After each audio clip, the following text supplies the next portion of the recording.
جو لوگ ایمان لائے اور عمل نیک کیے ان کے لیے خوشحالی اور عمدہ ٹھکانہ ہے۔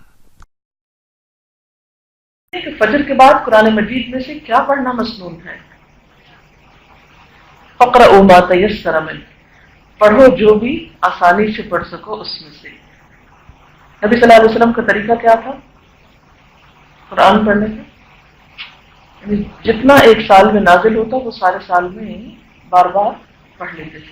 تو ترتیب کے ساتھ پڑھنا چاہیے، ہر روز کچھ حصہ پڑھیں جتنا پڑھ سکے، مثلا ایک ربع یا نصف یا پورا سپارہ یا 2 سپارے یا 3 یا پوری ایک منزل، کیونکہ صحابہ کرام پوری منزل تک بھی پڑھا کرتے تھے جو 7 سپاروں کی ہوتی ہے تقریباً، تو 7 منزلیں ہیں قرآن پاک میں۔